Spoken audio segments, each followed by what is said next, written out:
नमस्कार, आप देख रहे हैं इंडिया टीवी। आपके साथ मैं हूं गौनिका अरोड़ा। प्रधानमंत्री नरेंद्र मोदी ने आज बंगाल में ताबड़तोड़ रैलियां की। बीरभूम से मोदी ने टीएमसी पर बड़ा हमला बोला। मोदी ने कहा कि टीएमसी राज में मां, माटी और मानुष सुरक्षित नहीं है। साथियों, गुरुदेव रविंद्रनाथ टैगोर ऐसा समाज देखना चाहते थे जहां हर कोई भय से मुक्त हो। लेकिन टीएमसी के महाजंगल राज ने एकदम उल्टा कर दिया। ये मां, माटी और मानुष की बात करते थे, लेकिन मां आज रो रही है। माटी पर घुसपैठियों का कब्जा हो रहा है और मानुष भयभीत है, डरा हुआ है, सहमा हुआ है। टीएमसी के महाजंगल राज का साक्षी हमारा ये बीरभूम है। साथियों, बोगतुई में जो कुछ हुआ वो सिर्फ एक घटना नहीं थी, वो मानवता के माथे पर कलंक था।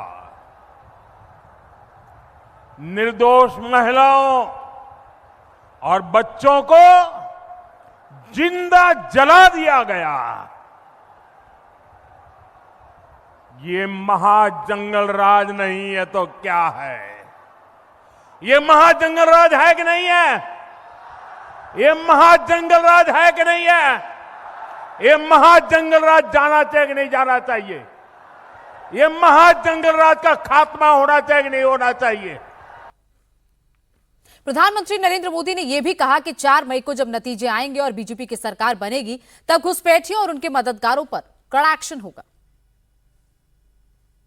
आज मैं बंगाल के लोगों से एक वायदा करता हूं।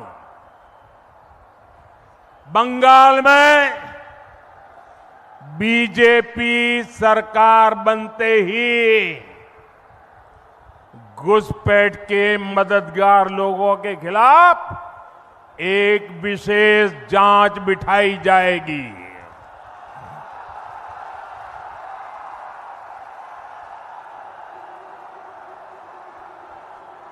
ये मेरी गारंटी है आपको।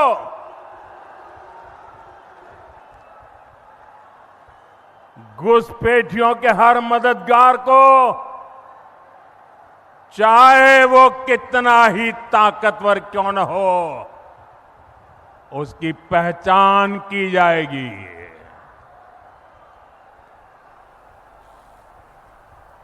घुसपैठियों को भी खदेड़ा जाएगा और घुसपैठियों के जो आका है उनको जेल में भरा जाएगा।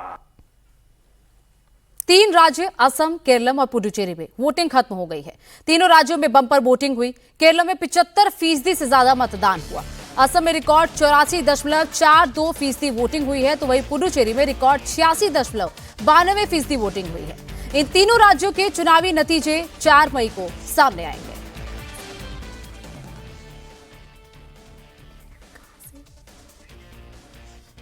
तो मेरे सहयोगी मनीष भट्टाचार्य हमारे साथ लाइव जुड़ गए हैं। मनीष, क्या लग रहा है इस बार के चुनावों को लेकर? जिस तरीके का मतदान हुआ है, मतदान तो रिकॉर्ड तोड़ हुआ ही हुआ है, लेकिन जिस तरीके से बंगाल से प्रधानमंत्री नरेंद्र मोदी लगातार ममता बनर्जी पर निशाना साध रहे हैं, वोटर्स का मूड क्या लग रहा है? देखिए, बिल्कुल वोटिंग इस बार बम्पर हुई है। असम में भी वोटिंग बम्पर हुई है, खासतौर पर जो ग्रामीण इलाके हैं वहां पर सबसे ज़्यादा हुई है। सुबह से ही लगभग 18% की बढ़ोतरी पर यह वोटिंग परसेंटेज था। और सबसे ज़्यादा जो मेरे पास जो आंकड़े उसमें lower Assam, Dhubri, Barpeta belt, Bodoland tribal area और पहाड़ी जिले जैसे आंगलोंग, दिमा हसाओ, ये जो ऐसे इलाके हैं यहाँ पर वोट परसेंट ज़्यादा है।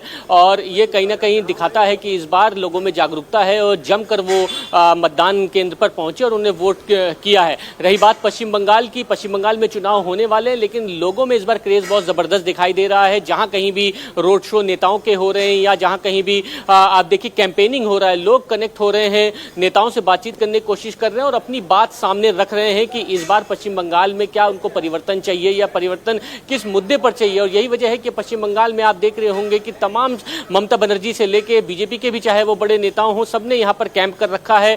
कल बीजेपी अपना मैनिफेस्टो भी जारी करने वाली है, लेकिन उससे ठीक कुछ घंटे पहले जिस तरीके से यहाँ पर बीजेपी नेताओं ने जो बातें कही हैं और जनता का जो मूड है, उससे ये साफ लग रहा है कि इस बार पश्चिम बंगाल की भवानीपुर से लेकर तमाम जो हाई प्रोफाइल सीटें हैं वहाँ से इस बार बदलाव की जो बातें हैं वो शुरू हो चुकी हैं लोगों के बीच में। और लोग खुलकर अपनी बात कह रहे हैं कि चाहे वो इंफ्रास्ट्रक्चर हो, चाहे वो शिक्षा का मामला हो, चाहे वो रोजगार का मामला हो, चाहे वो डेवलपमेंट का हो, इस मुद्दे को लेकर अब वो कहीं ना कहीं बदलाव चाहते हैं।